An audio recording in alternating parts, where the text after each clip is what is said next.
ಧಾರವಾಡದಲ್ಲಿ ಕೈ ಅಭ್ಯರ್ಥಿ ವಿನೋದ್ ಅಸೂಟಿ ಪರ ಪ್ರಚಾರದ ಅಬ್ಬರ ಜೋರಾಗಿದೆ. ಕಾಂಗ್ರೆಸ್ ಅಭ್ಯರ್ಥಿ ಪರವಾಗಿ ಸಚಿವ ದಿನೇಶ್ ಗುಂಡೂರಾವ್ ಮತಯಾಚನೆ ಮಾಡಿದ್ದಾರೆ.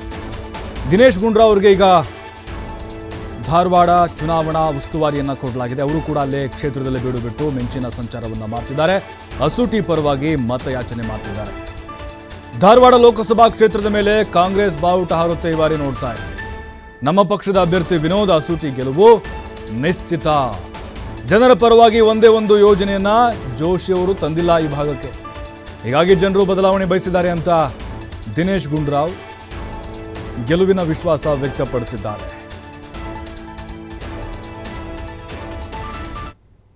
ಲೋಕಸಭಾ ಚುನಾವಣೆ ಕಾವು ರಂಗೇರಿದೆ. ಕೈ ಅಭ್ಯರ್ಥಿ ವಿನೋದ್ ಅಸೂಟಿ ಗೆಲುವಿಗೆ ದಿನೇಶ್ ಗುಂಡೂರಾವ್ ಅವರು ಪಣ ತೊಟ್ಟಿದ್ದಾರೆ. ಈಗ ಅವರೇ ನನ್ನ ಜೊತೆಗಿದ್ದಾರೆ. ಸರ್, ಯುವಕ ಟಿಕೆಟ್ ಕೊಟ್ಟಿದ್ದೀರಿ, ಹೇಗಿದೆ ಸರ್ ಚುನಾವಣೆ ಕಾವು? ದಿನೇ ದಿನೇ ನಮ್ಮ ಕಡೆ ಜನ ವಾಳ್ತಾ ಇದ್ದಾರೆ. ವಾತಾವರಣ ನಮ್ಮ ಪರವಾಗಿ ಆಗ್ತಾ ಇದೆ. ಜನರಿಗೆ ಸತ್ಯಾಂಶ ಗೊತ್ತಾಗ್ತಾ ಇದೆ.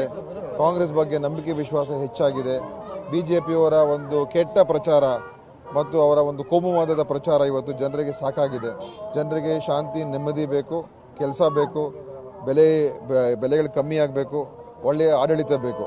ಅದೆಲ್ಲ ಇವತ್ತು ಕಾಂಗ್ರೆಸ್ ಪಕ್ಷ ಇದ್ದರೆ ನಮಗೆ ಸಿಗುತ್ತೆ ಅಂತ ನಂಬಿಕೆ ಇದೆ. ಅದರಿಂದ ವಿನೋದ್ ಅಸೂಟಿ ಅವರ ಗೆಲುವು ನನ್ನ ಪ್ರಕಾರ ಈ ಬಾರಿ ಖಚಿತ ಇದೆ. ಧಾರವಾಡದಲ್ಲಿ ಅತ್ಯಂತ ಒಂದು ಅಚ್ಚರಿಯ ಫಲಿತಾಂಶ ಈ ಒಂದು ಚುನಾವಣೆಯಲ್ಲಿ ಬರ್ತದೆ. ಸರ್, 1996ರಿಂದ ಬಿಜೆಪಿ ಗೆದ್ದಿಲ್ಲ. ಧಾರವಾಡ ಲೋಕಸಭಾ ಕ್ಷೇತ್ರ ಅಂದ್ರೆ ಬಿಜೆಪಿಯ ಭದ್ರಕೋಟೆ ಅಂತಾರೆ. ಈ ಬಾರಿ ಚಿತ್ರ ಹೇಗಾಗುತ್ತೆ? ನೋಡಿ, ನಾನು ಹೇಳಿದ್ನಲ್ಲ, ಅವರ ಒಂದು ಭಾರತೀಯ ಜನತಾ ಪಾರ್ಟಿಯ MP ಇಲ್ಲಿ ಪ್ರಹ್ಲಾದ್ ಜೋಶಿ ಅವರು ಇಲ್ಲಿಂದ 4 ಬಾರಿ ಗೆದ್ದೋಗಿದ್ದಾರೆ.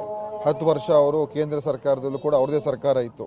ಆದರೆ ಈ 10 ವರ್ಷದಲ್ಲಿ ಯಾವುದೇ ರೀತಿಯಾಗಿ ಕೂಡ ಅವರು ಕರ್ನಾಟಕಕ್ಕೆ ನ್ಯಾಯ ಕೊಡಿಸೋದ್ರಲ್ಲಿ ಅವರು ಯಶಸ್ಸು ಕಂಡಿಲ್ಲ.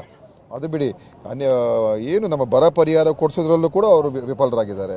ಯಾವುದೇ ಒಂದು ಕರ್ನಾಟಕದ ವಿಚಾರದಲ್ಲಿ ಕೇಂದ್ರ ಸರ್ಕಾರದಿಂದ ಡಬಲ್ ಇಂಜಿನ್ ಇತ್ತು. ಇಲ್ಲೂ ಅವ್ರ ಸರ್ಕಾರ ಇತ್ತು, ಅಲ್ಲೂ ಅವ್ರ ಸರ್ಕಾರ ಇತ್ತು. ಆದರೂ ನಮ್ಮ ತೆರಿಗೆ ಪಾಲಿರ್ಬೋದು, ಬಜೆಟಿನ ಅನುದಾನಗಳಿರ್ಬೋದು, ಕೇಂದ್ರ ಸರ್ಕಾರದಿಂದ ಆಗಬೇಕಾಗಿರೋ ಕೆಲಸಗಳಿರ್ಬೋದು, ಯಾವುದನ್ನು ಕೂಡ ಅವ್ರು ಮಾಡೋಕ್ಕಾಗಿಲ್ಲ.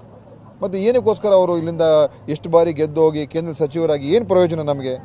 25 ಬಿಜೆಪಿ MPಗಳು ಗೆದ್ದೋಗಿದ್ದಾರೆ ಕರ್ನಾಟಕದಿಂದ. ಏನು ಪ್ರಯೋಜನ ಅವರಿಂದ ನಮಗೆ? ಅದು ಒಂದು. ಮತ್ತು ಕೇಂದ್ರ ಸರ್ಕಾರ 10 ವರ್ಷ ಏನು ಮಾಡಿದೆ? ಸೊ ಈಗ ಜನರು ತಿರುಗಿದ್ದಾರೆ. ಕರ್ನಾಟಕ ಒಂದೇ, ಇಡೀ ದೇಶದಲ್ಲೇ ಬದಲಾವಣೆ ಆಗ್ತಾ ಇದೆ.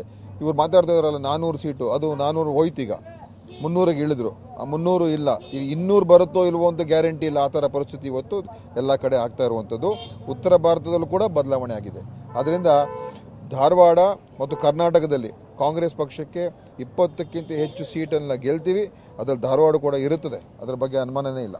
ಧಾರವಾಡ ಲೋಕಸಭಾ ಕ್ಷೇತ್ರದಲ್ಲಿ ಕಾಂಗ್ರೆಸ್ ಬಾವುಟ ಹಾರುತ್ತೆ ಸರ್ ಈ ಬಾರಿ. ಧಾರವಾಡ, ಹಾವೇರಿ, ಬೆಳಗಾವಿ, ಚಿಕ್ಕೋಡಿ, ಬಾಗಲಕೋಟ್, ಉತ್ತರ ಕನ್ನಡ ಜಿಲ್ಲೆ ಎಲ್ಲ ಕಡೆ ಇವತ್ತು ಕಾಂಗ್ರೆಸ್ಗೆ ಭಾಳ ಒಳ್ಳೆ ವಾತಾವರಣ ಆಗಿದೆ. ಅದರಿಂದ ನಾವು 28ರಲ್ಲಿ ಎಲ್ಲೂ ಕೂಡ ಬಿಜೆಪಿ ಗೆದ್ದೇ ಗೆಲ್ಲುತ್ತೆ ಅಂತ 1 ಸೀಟು ಇಲ್ಲ ಈಗ. Thank you sir. ಈ ಬಾರಿ ಅಂತಂದ್ರೆ ಧಾರವಾಡ ಕ್ಷೇತ್ರ ಅಷ್ಟೇ ಅಲ್ಲ ಸಹಿತ ಉತ್ತರ ಕರ್ನಾಟಕದ ಅಷ್ಟೇ ಅಲ್ಲದೆ ಇವತ್ತು ಕರ್ನಾಟಕ ರಾಜ್ಯದಲ್ಲಿ 20 ಕ್ಷೇತ್ರದಲ್ಲಿ ಕಾಂಗ್ರೆಸ್ ಗೆಲ್ಲುತ್ತೆ ಅನ್ನೋದು ಸಚಿವರ ಮಾತು. ಕ್ಯಾಮ್ರಾ ಪರ್ಸನ್ ಜೊತೆ ಯಲ್ಲಪ್ಪ ಸೊಲಗೊಪ್ಪ, TV5 ಹುಬ್ಬಳ್ಳಿ.